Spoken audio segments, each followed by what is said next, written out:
Good morning friends, daily current affair updates में आपका स्वागत है। आज है 6 जून। चलिए शुरू करते हैं। पहला प्रश्न, निम्नलिखित में से किसने किसने अंतर्राष्ट्रीय बुकर पुरस्कार इंटरनेशनल बुकर प्राइज जीता है?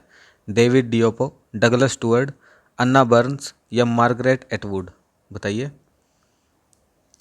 पहले प्रश्न का आंसर होगा ए, डेविड डियोपो ने। डेविड डियोपो अंग्रेजी में अनुवादित उनके पहले उपन्यास कौन सा?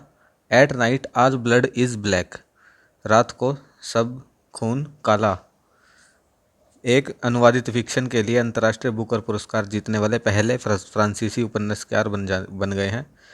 दो उपन्यासकार क्या क्या डियोप और उनके अनुवादक अन्ना मोस्कोवाकिस ने 50,000 पाउंड के जो पुरस्कार को है वो विभाजित किया है।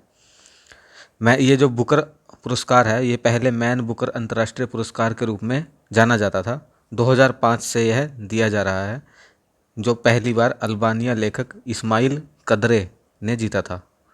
अगला प्रश्न, निम्नलिखित में से किस देश ने दुनिया का पहला CO2 तटस्थ मतलब कार्बन डाइऑक्साइड CO2 मतलब कार्बन डाइऑक्साइड न्यूट्रल सीमेंट संयंत्र बनाने की योजना बनाई है? फिनलैंड, स्वीडन, नॉर्वे या जापान? बताइए। इसका सही उत्तर होगा बी, स्वीडन ने।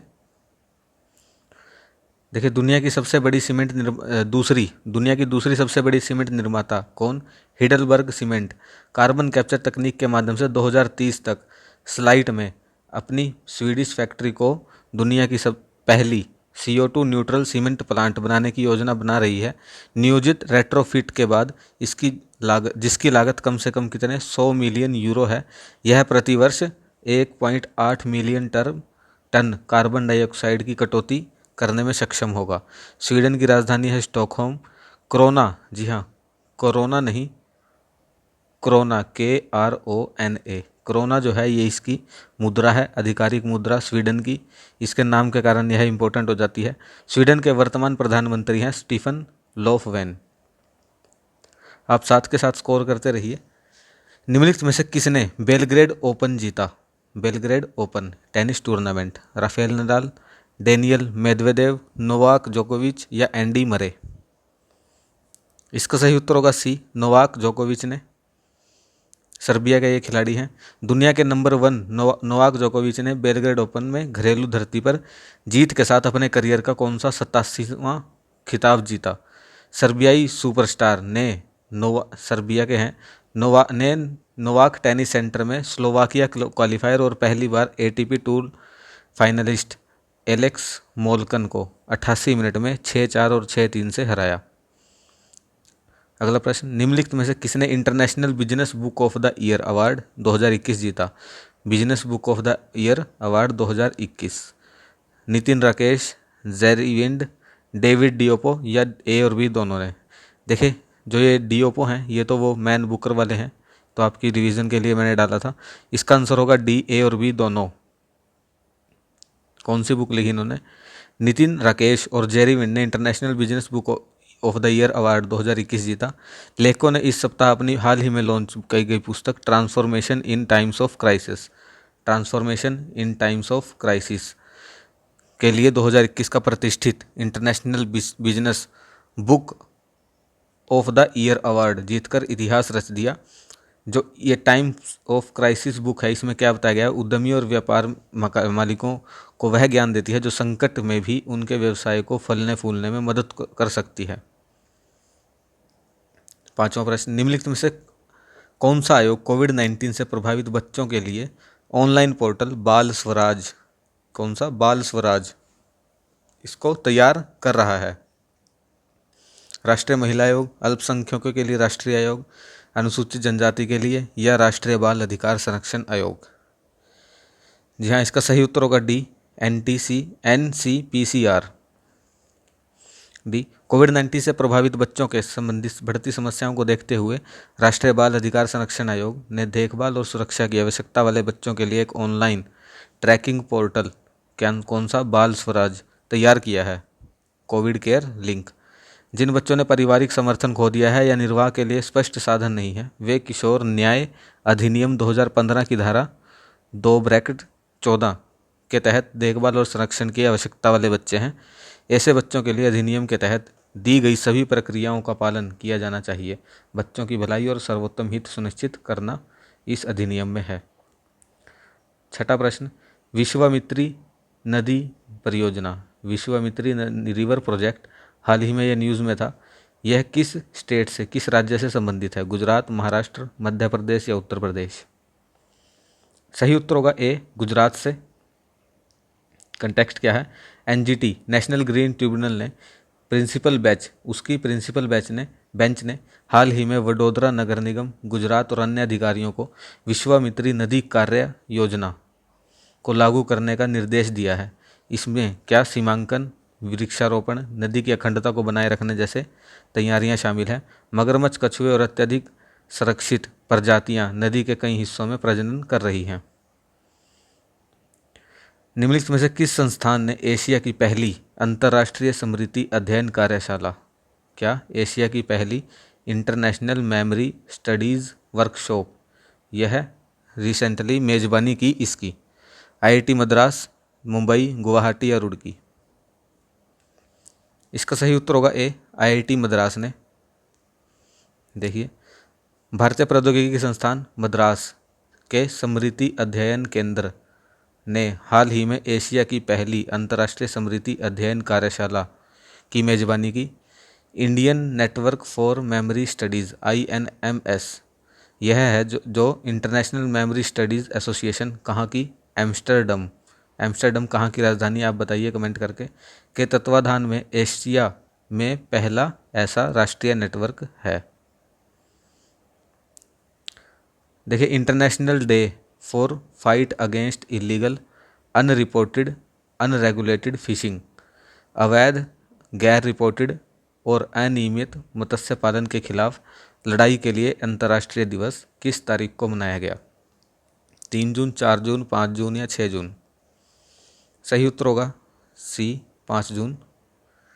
कंटेक्स्ट क्या है? हाल ही में 5 जून को अवैध, गैर रिपोर्टेड, अनियमित मत्स्य पालन के खिलाफ लड़ाई के लिए अंतर्राष्ट्रीय दिवस का आयोजन किया गया। संयुक्त राष्ट्र के खाद्य एवं कृषि संगठन FAO के अनुसार अवैध, गैर सूचित, अनियमित मछली पकड़ने की गतिविधियां हर साल 11 से 26 मिलियन टन मछली के नुकसान के लिए जिम्मेवार हैं, जिसे अनुमानित आर्थिक मूल्य कितना है? 10 से 23 बिलियन अमेरिकी डॉलर। 2015 में FAO के भूमध्य सागर के लिए सामान्य मत्स्य आयोग ने प्रस्तावित किया कि अवैध, गैर रिपोर्टेड, अनियमित मत्स्य पालन के खिलाफ लड़ाई के लिए एक अंतर्राष्ट्रीय दिवस घोषित करने की एक ज़रूरत है।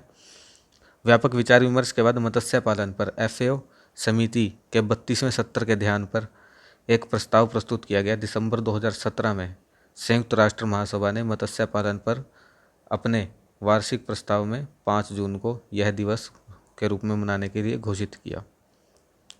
अंतर्राष्ट्रीय विश्व पर्यावरण दिवस, ये 5 जून को मनाया गया। इसमें हम कथन देखते हैं क्या? यह हर साल 5 जून को दुनिया भर में मनाया जाता है। इस वर्ष विश्व पर्यावरण की दिवस की जो थीम थी वो क्या थी? पारिस्थितिकी तंत्र की बहाली। तीसरी स्टेटमेंट, पाकिस्तान इस वर्ष का मेजबान रहा। बताइए कौन सा कथन सही है? इसका उत्तर होगा डी, 1, 2, 3 तीनों कथन सही हैं। यहाँ पर सी नहीं, डी आएगा। विश्व पर्यावरण दिवस हर साल 5 जून को विश्व स्तर पर मनाया जाता है।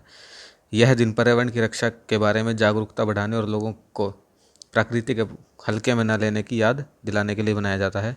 अब की बार का जो विषय था वो री इमेजिन, रिक्रिएट, रीस्टोर, साथ ही क्या? पारिस्थितिकी तंत्र की बहाली, क्योंकि इस वर्ष पारिस्थितिकी तंत्र की बहाली पर संयुक्त राष्ट्र दशक की शुरुआत हुई है। तो ये भी आपकी थीम में आ सकता है और ये भी आ सकता है, आपको दोनों थीम्स याद रखनी है। इस वर्ष पारिस्थितिकी तंत्र की बहाली के महत्व को उजागर करने के लिए पाकिस्तान इस दिन का वैश्विक मेजबान बना। पहली बार विश्व पर्यावरण दिवस 1974 को केवल एक पृथ्वी यानी ओनली वन अर्थ के नारे के साथ मनाया गया था। 1972 में मानव पर्यावरण के पर सम्मेलन आयोजित किया गया, जो संयुक्त राष्ट्र में 5 से 16 जून तक चला था और तभी यह दिवस मनाने की शुरुआत हुई। निम्नलिखित में से कौन सा संयुक्त राष्ट्र ग्लोबल कॉम्पैक्ट के CEO वाल्टर मैंडेट का हस्ताक्षरकर्ता बन गया है? ओएनजीसी, एनटीपीसी, एचपीसीएल या बीपीसीएल? ये सब इंडिया की कंपनी हैं। इसका सही उत्तर होगा बी, एनटीपीसी हस्ताक्षरकर्ता बन गया है। भारत की सबसे बड़ी बिजली उपयोगिता NTPC limited United nation global compact के सीईओ वाटर मैंडेट का हस्ताक्षरकर्ता बन गया है। ये क्या है? कुशल जल प्रबंधन पर ध्यान केंद्रित करने वाली कंपनियों की एक प्रतिष्ठित लीग है। अगला प्रश्न, निम्नलिखित में से किस राज्य या केंद्र शासित प्रदेश ने छात्रों के लिए यून टैब स्कीम ये लॉन्च की है? सिक्किम, हिमाचल प्रदेश, लद्दाख, अरुणाचल प्रदेश? सही उत्तर होगा सी, लद्दाख ने। लद्दाख के उपराज्यपाल कौन? आर के माथुर ने छात्रों के लिए यून टैब योजना शुरू की। योजना के तहत लेह में उनके बीच करीब 12,300 टैबलेट बांटे जाएंगे बच्चों के बीच। यह स्कूल शिक्षा विभाग की एक पहल है। इसे सूचना प्रौद्योगिकी विभाग ने तकनीकी सहयोग से लॉन्च किया गया। इस योजना के तहत सरकारी स्कूलों में 6 से 12वीं कक्षा के बीच प्री लोडेड ऑनलाइन ऑफलाइन सामग्री जैसे पाठ्य पुस्तक, वीडियो व्याख्यान, ऑनलाइन कक्षा के आवेदन के साथ 12,300 टैबलेट वितरित की जाएंगी। योजना को शिक्षा प्रणाली में दीर्घकालीन प्रौद्योगिकी संचार के प्रयास के रूप में किया गया। हाल ही में चर्चा में रहा कौन सा आइलैंड? Lynette haulm island. यह किस देश से संबंधित है और ये क्या है? आप ये कमेंट करके बता सकते हैं। Finland, Sweden, Norway, Denmark? सही उत्तर होगा डेनमार्क, डी। देखिए, डेनमार्क की संसद ने कृत्रिम द्वीप, यह एक कृत्रिम द्वीप है, की योजना को मंजूरी दे दी है जिसमें 35,000 लोग रहेंगे। कोपनहेगन के बंदरगाह को समुद्र के बढ़ते जल स्तर से भी यह बचाने में मदद करेगा। नाम क्या है? लिनेट होल्म द्वीप। यह एक विशाल द्वीप है। क्षेत्रफल 1 वर्ग मील होगा, 1 वर्ग मील। यह रिंग रोड, सुरंगों और मेट्रो लाइन के माध्यम से मुख्य भूमि से जुड़ा होगा। योजना में इसकी परिधि में एक बांध की प्रणाली का निर्माण शामिल है। यह बांध बंदरगाह को बढ़ते समुद्र के स्तर और तूफान से बचाने में मदद करेगा। देखिए, यह मैप है। इस पीडीएफ में थोड़ा काला हो गया, लेकिन ये स्वीडन का मैप है। और ये जो है ये वो आर्टिफिशियल आइलैंड है और इसके परिधि पर इसके चारों तरफ ये डैम बनाने की योजना भी है, ताकि जब ये जल स्तर बढ़े तो ये पानी इस शहर को कोई नुकसान ना पहुंचाए। अगला प्रश्न, मेरापी ज्वालामुखी हाल ही में चर्चा में था। कौन सा? Merapi volcano. यह किस देश से संबंधित है? Congo, Japan, Indonesia, Philippines? इसका सही उत्तर होगा सी, इंडोनेशिया। कांगो का भी एक वोल्केनो था जो हाल ही में चर्चा में था। बताइए उसका क्या नाम है? अगला प्रश्न, इसकी व्याख्या देख लेते हैं। सी, भूवैज्ञानिक आपदा प्रौद्योगिकी अनुसंधान और विकास केंद्र के अनुसार इंडोनेशिया के मेरापी ज्वालामुखी में 4 बार विस्फोट हुआ। लावा क्रेटर से 1500 मीटर तक फैल गया जो लावा है। मेरापी को इंडोनेशिया का सबसे सक्रिय ज्वालामुखी माना जाता है। यह 4 बार फटा। 43 बार हिमस्खलन भूकंपों का अनुभव किया गया। पहाड़ की चोटी से 50 मीटर की ऊंचाई तक घने सफ़ेद धुएं का बादल छा रहे हैं। यह है मरापी, माउंट मरापी। इसकी ऊंचाई है 2911 मीटर। यह कहाँ पर है? इंडोनेशिया में। यह इंडोनेशिया है। उसकी राजधानी है जकार्ता। और यह दोनों किस आइलैंड पर हैं? द्वीप पर, जावा नाम के द्वीप पर, जो कि इंडोनेशिया में है। अगला प्रश्न, निम्नलिखित में से किस राज्य सरकार ने नॉलेज इकोनॉमी मिशन इसके यह लॉन्च किया? तमिलनाडु, महाराष्ट्र, गुजरात, केरल? इसका सही उत्तर होगा डी, केरल ने। देखिए कंटेक्स्ट, केरल सरकार ने ज्ञान कार्यकर्ताओं को समर्थन देने के लिए राज्य में नौकरी की संभावनाओं को बढ़ाने के लिए नॉलेज इकोनॉमी मिशन शुरू किया। 4 जून को राज्य के बजट में इस पहल की घोषणा की गई थी। इसका नेतृत्व कौन करेगा? केरल विकास और नवाचार सामरिक परिषद, के डिस्क भी बोलते हैं जिसे। और वे 15 जुलाई से पहले एक व्यापक परियोजना रिपोर्ट प्रस्तुत करेंगे। अगला प्रश्न, निम्नलिखित में से किसे काली मिर्च सूक्ष्म पोषक तत्वों का पेटेंट मिल गया है? आईसीएमआर, भारतीय चिकित्सा चिकित्सा अनुसंधान परिषद, भारतीय कृषि अनुसंधान परिषद, भारतीय बागवानी अनुसंधान संस्थान। बताइए। इसका सही उत्तर होगा बी, ICAR, भारतीय कृषि अनुसंधान परिषद। देखिए, भारतीय कृषि अनुसंधान परिषद ICAR और उसकी भी जो एक सब बॉडी है भारतीय मसाला अनुबंधन संस्थान IISR को काली मिर्च के सूक्ष्म पोषक तत्व फोलियर फॉर्मुलेशन के लिए पेटेंट मिला है, जिसके लिए उन्होंने 2013 में केंद्र सरकार में आवेदन किया था।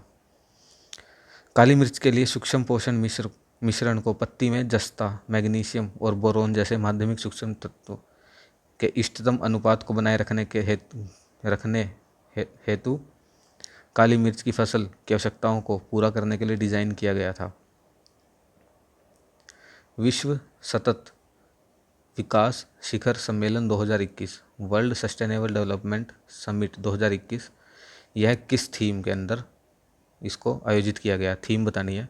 वन और आजीविक, लोग और ग्रह को बनाने लायक, हमारे साझा भविष्य को फिर से परिभाषित करना, सभी के लिए सुरक्षित पर्यावरण, शब्दों का संगीत, या सभी के लिए एक बेहतर स्वस्थ दुनिया का निर्माण।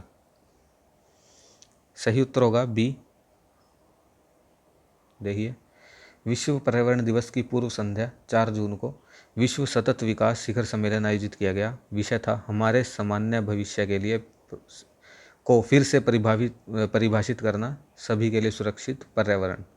तो दोस्तों, ये था आज का हमारा लास्ट प्रश्न। आशा करता हूँ आपको वीडियो पसंद आई होगी। धन्यवाद। Have a nice day.